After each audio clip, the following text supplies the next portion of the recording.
Fala pessoal, tudo bem?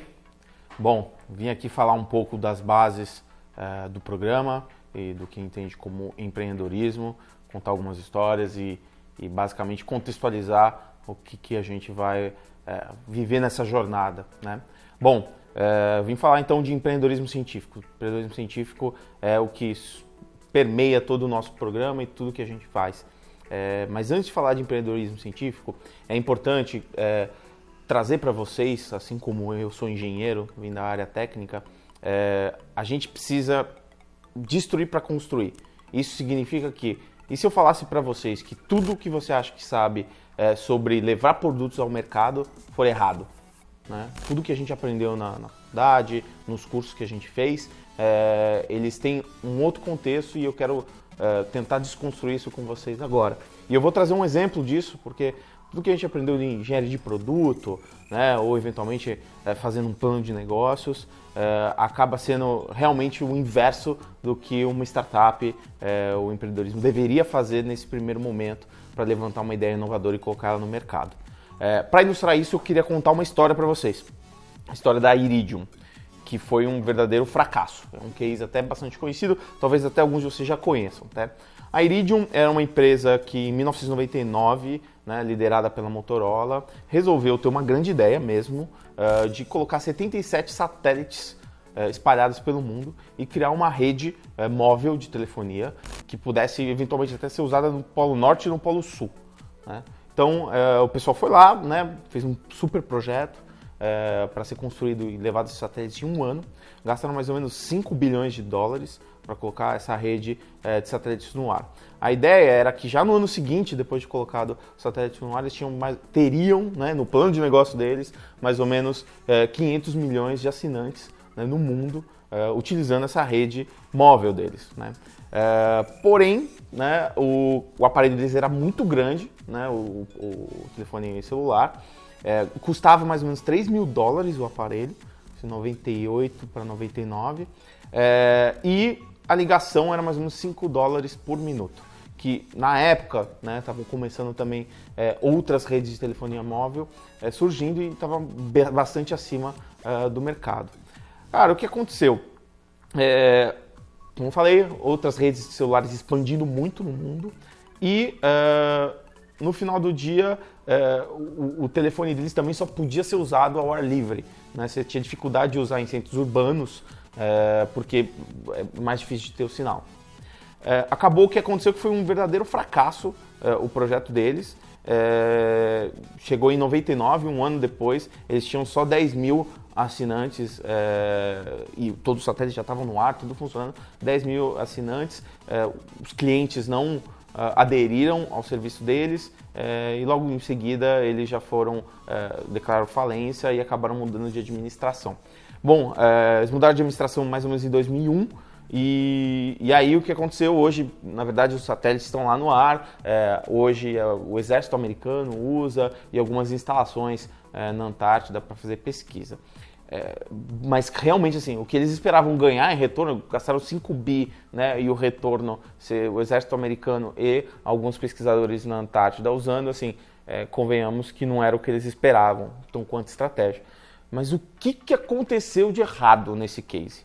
Né? Era perfeito, cara, 77 satélites, uma super inovação, tem um plano de negócios bem feito, nossa, tudo desenhado, melhores pessoas ali para poder levar esse projeto e mesmo assim eles falharam, né?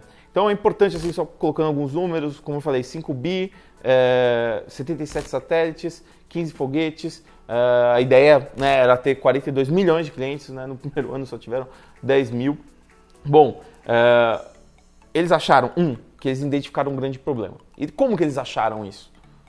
Por si próprios, tiraram uma hipótese da cabeça, alguns eram de empresas de telefonia, tiveram um grande insight, isso é um dos grandes problemas, né? Quando você tem muito insight, acho que a tua ideia é a que vai revolucionar o mercado, então cuidado, sempre desconfie das grandes ideias, tá? A gente vai depois explicar o que você tem que fazer no lugar, mas desconfie. Bom, eles tinham um plano de negócios congelado no tempo. O que significa isso? Significa que eu fiz um plano de negócios e nos próximos 2 anos vou executar exatamente ele.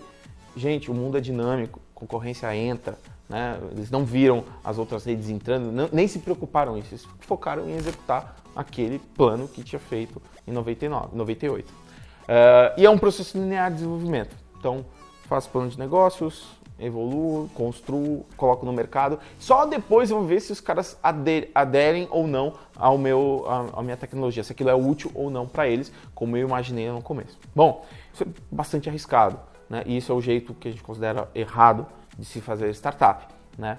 Eu vim, né, da escola na engenharia, também todas as escolas de administração também têm um jeito diferente, apesar que muitos estão já mudando a forma de enxergar, mas é mais ou menos desse jeito, né? Se planeja, executa, faz plano de negócios, constrói os projetos, etc.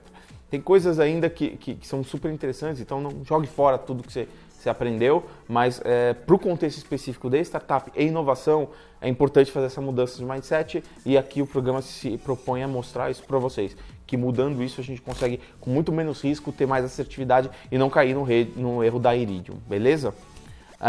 Bom, mostrando para vocês, assim, normalmente quando se aprende um ciclo de desenvolvimento de produto até o lançamento, você tem uma fase inicial, né, que é o conceito, você tem um conceito, uma ideia de negócios e um plano de negócios. Aí você vai para a segunda fase, que você desenvolve o teu produto. Então, tem um conceito dele, tem o meu produto, o meu plano de negócio já bem desenhado, eu vou desenvolver o produto, passo para a parte de engenharia de fato. Aí eu faço os testes alfa, beta, né, sendo software, normalmente tem, né, eu faço vários protótipos se eu sou um hardware, e logo em seguida eu faço o lançamento. E normalmente esse processo pode durar 6 meses, 1 ano, 2 anos, aviões demoram 9 anos. Então assim, é um processo linear de desenvolvimento que ele segue exatamente esses passos. Bom, qual que é o problema? Onde estão os clientes dentro desse processo? Estão só no final, né? Você assume, né? Se for uma inovação é mais difícil de assentar isso. Se for uma coisa incremental né? Um avião, as pessoas já sabem como mais ou menos o avião funciona. Mas se for uma inovação, e a startup normalmente está carregada de inovações, onde está o cliente, né? Ele não pode estar no final. Isso é uma das primeiras coisas que a gente tem que aprender. O foco desse tipo de processo linear de desenvolvimento de produto é no lançamento, né? Então assim, eu faço de tudo para fazer um puta lançamento. Cara, não, na verdade assim, startup nem deveria ter lançamento, porque ela estava fazendo o tempo todo o produto dela e executando. Então assim, não existe lançamento de produto, né? Existe uma evolução contínua dele. Bom, o foco do plano de negócios, né, e do desenvolvimento de produto é execução. Então, planeja, executa. Enquanto que quando você vai falar de startup, você está falando de outra coisa. Você está falando de aprendizado e descoberta. Você assume que você não sabe nada sobre o seu cliente, você assume que você não sabe nada do que ele precisa em termos de funcionalidades. Bom, foco em execução e não agilidade. Então, quando você fala de startup, é o tempo todo ágil, né? Uma construção ágil, pensar rápido, trocar, mudar de direção. Precisa ser assim. Né? Você não sabe qual que vai ser o caminho correto, então você rapidamente se adapta. E a terceirização do trabalho do fundador, assim, no final, quando você foca muito nesse trabalho de conduzir exatamente o plano, eventualmente você deixa coisas que seriam super importantes para o fundador estar à frente, como por exemplo conversar com os clientes, que é o que a gente vai falar muito para vocês fazerem, tudo bem? Bom, o que nas startups é diferente? Eu já fui adiantando para vocês algumas coisas, mas acho que tem algumas coisas importantes para trazer. A primeira startups não são versões menores de grande empresa. Então, esse fluxo linear de desenvolvimento de produto e plano de negócios, business plan, no início não funciona. Né? Esse tipo de estrutura funciona para grandes empresas, para algum projeto que você vai fazer ali dentro. Mas para startup definitivamente não funciona. Então, tudo que a gente for aprender de gestão ou de execução em startup, ela tem outra lógica, que é diferente da lógica das grandes empresas. Por isso que a maioria dos MBAs ou eventualmente até os cursos, né, de engenharia estão baseados nessa lógica ainda de utilizar conceitos aplicáveis em grandes empresas. Foi assim que surgiu todos esses cursos, né? Então, a proposta aqui é provocar uma mudança de lógica para pequenas empresas e startups, beleza? Outra coisa importante, que eu já falei um pouco anteriormente, empresas executam um plano de negócio que já está definido. Startups procuram um plano de negócio. Né? Eu não sei qual que é o meu plano de negócio, eu não sei qual que é o meu cliente perfeito, eu não sei quais são as dores que eu vou atacar e que vai resolver o problema e que ele está disposto a pagar por isso. O fato de eu não saber, eu não executo um plano de negócio, eu procuro. E essa lógica da procura é uma lógica que acaba fazendo com que a equipe tenha um outro tipo de gestão nesse começo e um outro tipo de mindset, beleza? Então, assim, tentando dar uma definição, só porque às vezes precisa de uma definição, a startup é o quê? Startup é uma organização temporária projetada para procurar um modelo de negócio repetível e eventualmente escalável, tá? Você não vira startup para sempre, né? Você não pode ser uma startup para sempre. O que acontece é, você tem uma fase que você é uma startup e o objetivo de toda startup é virar uma empresa. Então, o início da procura do plano de negócios, do produto, etc., ele é super importante, que é o que a gente vai tratar agora. Mas uma vez terminado isso e você tendo encontrado qual que é o teu produto e qual que é o teu modelo de negócios, aí entra numa fase de execução. Então, toda startup pretende chegar a uma hora que você estabiliza isso e aí você vira uma empresa, né? Você começa agora a utilizar mecanismos de gestão, tudo de grandes empresas. Por isso que eu falei, para não jogar fora as coisas que você aprendeu. Mas é que nesse momento é importante que o mindset seja completamente mudado, beleza? Vamos lá. Trazendo um pouco dessa coisa do busca e execução e dessa evolução dentro de uma startup se tornar uma empresa, tem um diagrama bem famoso do professor Steve Blank, ali do Vale do Silício, professor de Berkeley, de Stanford, também empreendedor, multiempreendedor e investidor. Ele é um dos caras que a gente mais acompanha e mais segue aqui no AWC, né, para inspirar propostas. E no fim ele traz esses 4 diagramas, tem um livro famoso dele que chama 4 Steps to Epiphany, e são esses 4 passos que ele diz, né, desde o zero de uma startup até virar uma grande empresa. E aí o interessante é que ele usa esses desenhos circulares, né, porque não é linear esse processo, é um desenho em círculo, né, em iterações. Então, a primeira fase, que é o Customer Discovery, é a descoberta de quem que é o meu cliente, que dores que ele tem e o que eu preciso realmente fazer para ele. Nesse momento você faz alguns produtos muito simples, só para testar se a dor do usuário, se ele está disposto a pagar por aquilo. Uma vez passada essa fase, passei por essa fase, estou indo para a próxima, eu vou para o Customer Validation, que é, consegui vender 2 produtos, consegui vender alguns serviços de assinatura, né? Beleza, agora se eu vendi para 1, para 2, será que eu vendo para 50? Né? E é uma outra lógica, é uma outra estrutura, né? E esse é o Customer Validation, que também é um processo iterativo, né? Que você vai testando várias coisas diferentes. Tem uma palavra muito famosa dentro do meio das startups que chama pivô, né? O pivô, ele tem aquela questão que eu falei também um pouco no início, da adaptabilidade. Uma vez que eu me deparei com alguma coisa, né, e eu fui até o mercado e eu entendi que aquela minha hipótese não estava funcionando, eu pivoto. Eu mudo meu mercado, eu mudo minha segmentação de cliente, ou eu mudo o meu produto, né, minha engenharia e faço outra coisa. Isso chama pivotar. Então, o tempo todo é um momento de iteração e de aprendizado e de pivô, né? Por isso que essa primeira fase de procura, né, de search, é super importante. Cara, uma vez eu terminei isso, estou agora com uma empresa, com uma startup com mais ou menos, 100 clientes, 50 a 100 clientes. Agora eu começo a mudar de nível, né? Eu já sei como vender, eu já conheço o mercado, eu já tenho uma certa marca, as pessoas gostam de mim. Agora eu vou fazer o quê? Agora eu vou criar a minha máquina de vendas, né? E a minha máquina de vendas, a gente chama ali no Customer Creation. Então, você agora vai eventualmente até criar produtos paralelos, você vai fazer o que eles chamam de upsell, quando você vende mais coisa dentro do mesmo produto, você vai fazer o cross-sell, vender outros produtos para o mesmo cliente, ou você vai abrir uma linha nova, né, e melhorar a tua máquina de vendas para chegar a 200, 500 clientes, dependendo do teu mercado. Aí, né, cada mercado é um mercado. Mas uma vez você validando isso, você vai para company building, você vira uma empresa de verdade. E aí, uma empresa de verdade, ela tem todos, né, os seus diretores, os seus CEOs, CFOs, etc. Então, não se preocupem, durante o programa a gente vai participar quase da primeira fase, chegando um pouquinho na segunda aqui. A gente vai explicar porque a gente tem umas outras nomenclaturas. Mas é importante vocês entenderem como que é o processo completo, né? E tem fases, e não é 2 anos, né? Em 2 anos vou ficar milionário com o Instagram, tirar esses mitos aí. A gente tem muito trabalho e muito suor e vale a pena, né? Mas é importante ressaltar que tem muito aprendizado. Se não tivesse mindset de aprendizado, a coisa não vai funcionar, beleza? Bom, trazendo um pouco aqui até o próprio Steve Blank para algumas falas específicas pontuando isso que eu estou trazendo, tá? Primeira fala dele. Successful startups are not about the original idea. It's about learning, discovery and execution.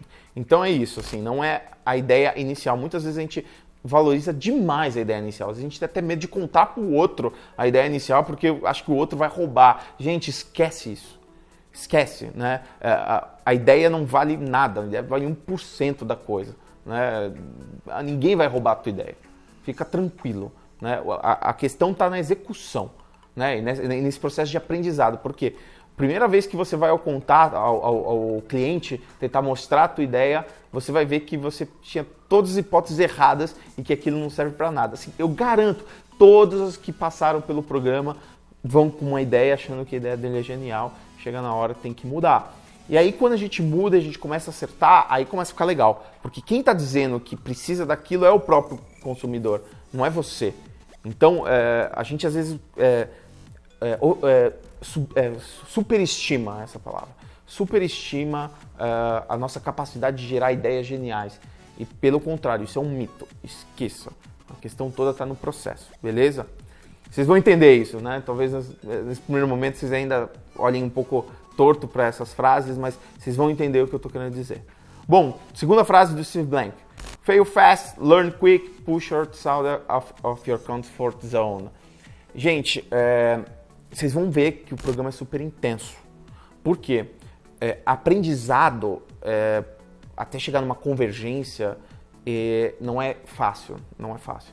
Então, para fazer isso, você tem que sim aprender rápido e falhar rápido, né? E você vai ter que sair da sua zona de conforto, né? Nós, da área técnica, eu principalmente fui isso, tive que fazer entrevista, falar com um monte de gente, tentar vender, que não era uma característica minha, mas não tem jeito, não tem como você terceirizar essa atividade, você tem que fazer. Então, você vai sair da sua área, da sua zona de conforto.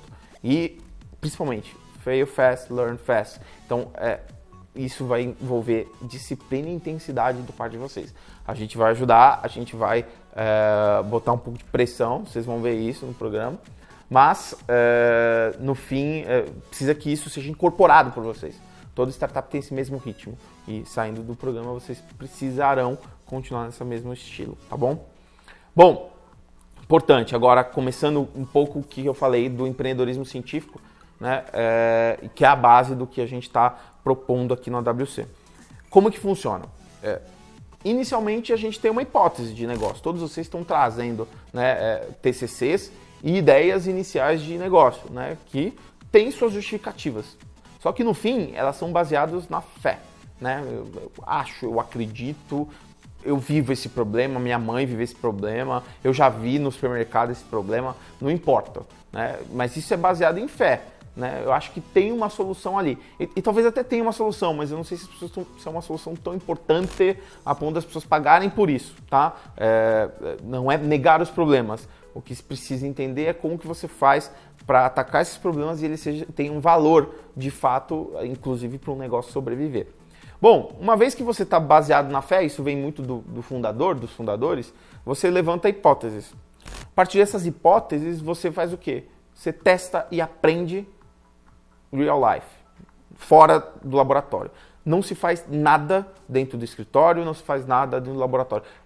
Se aprende indo lá fora, conversando com as pessoas, entendendo se aquilo de fato é verdade. Tá?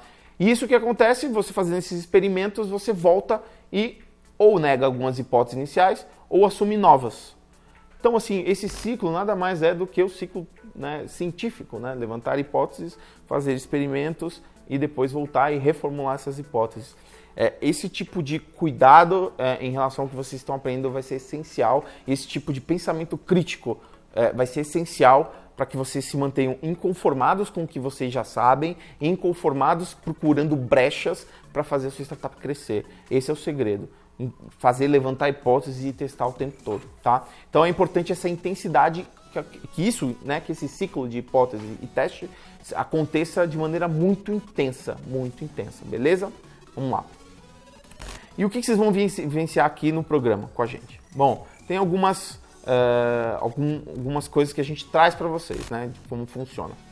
A metodologia da WWC ela tem alguns pilares importantes, como interações online. Então, vocês estão no Brasil inteiro, a gente privilegia interações online. Tem algumas presenciais que já está no calendário, fiquem atentos com as datas já para reservar, porque é super importante também algumas interações presenciais, mas a maioria é online e funciona bem, beleza? Bom, a gente tem os coaches de aceleração, que são, né, vocês já conheceram alguns deles.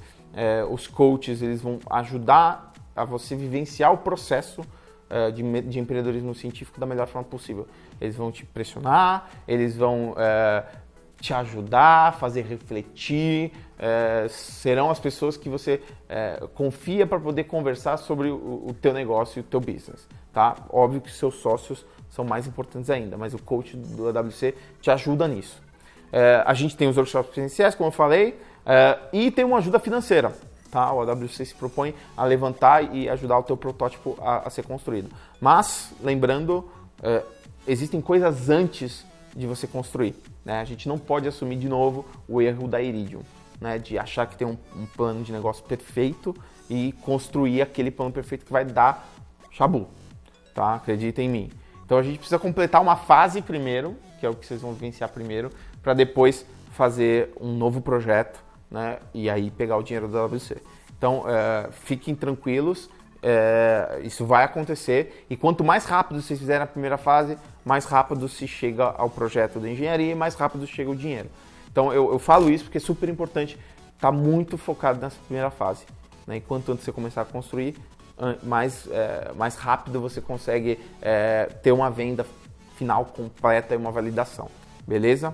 E no final a gente tem a feira de investimentos, que acontece no final do ano e que a gente chama investidores, gente do ecossistema empreendedor, para mostrar os produtos. Né? Não é uma feira acadêmica, não é uma feira de TCCs, é uma feira de negócios. Então tem uma série de atributos que são esperados de vocês nessa feira. Né? Vão ter pessoas importantes ali que podem eventualmente ser investidores de vocês ou clientes. Isso é uma super oportunidade. Bom, então no cronograma exato, o que acontece? A gente tem 9 meses de programa e desses 9 de programa a gente tem um workshop 1, que é esse aqui agora. A gente tem uma interação online, uma segunda interação online, um segundo workshop, uma terceira interação online e a feira no final. A primeira fase a gente chama de teste do problema, a segunda teste da solução e a última teste do modelo de negócio.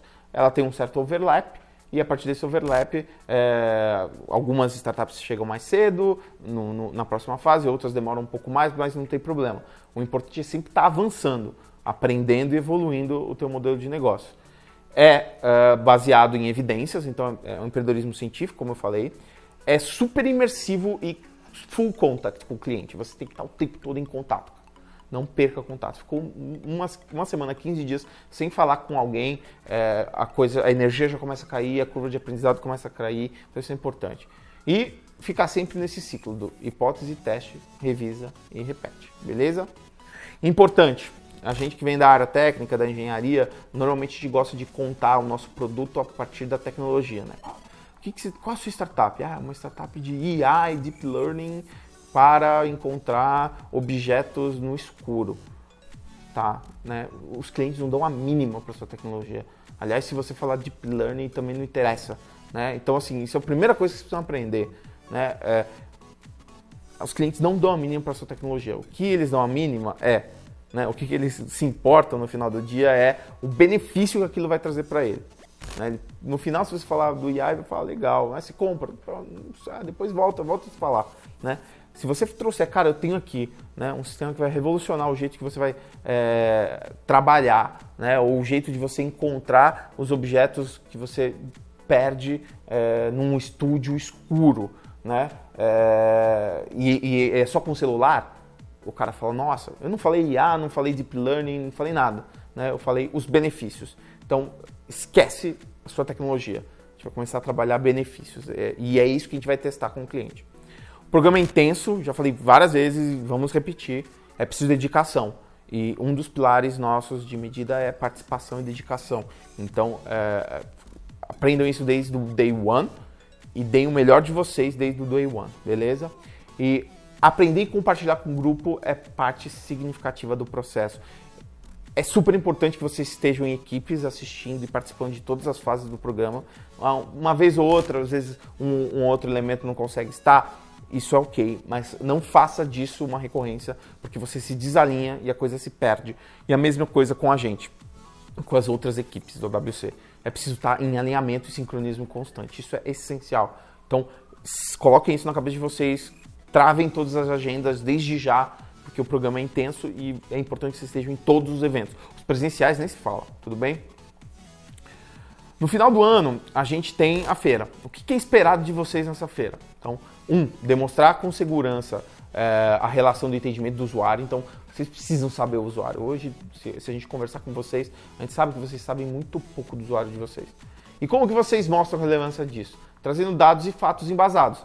Cara, conversei com mais de 100 pessoas, eu trouxe, e essa pessoa me trouxe esse dado e esse dado que é super contra-intuitivo. Você não encontra na internet, eu só descobri depois que eu conversei com um cara que vive esse problema de fato. Né? Dados e fatos embasados. Ter uma estratégia de operação e de monetização clara e consistente. Nesse momento, vocês vão, até o final do programa, esperado que vocês consigam uma venda, pelo menos. Né? No final do programa, o objetivo é conseguir pelo menos uma venda. Isso prova valor. Tá?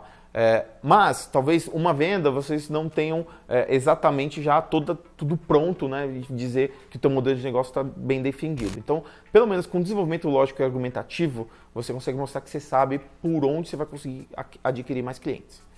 Você tem uma prova de conceito funcional esperado, o programa dá dinheiro e verba para isso. Então, demonstrar no final, né, que o seu produto faz o que você falou. Ter pelo menos um cliente pagante, já falei isso, e ter um plano consistente para os próximos 6 meses. Então, a gente já está falando no final do ano, né, de um negócio. É esperado que no final do ano, do programa, vocês comecem a startup de vocês. Então, ter um projeto de 6 meses consistente é esperado de vocês no último ano.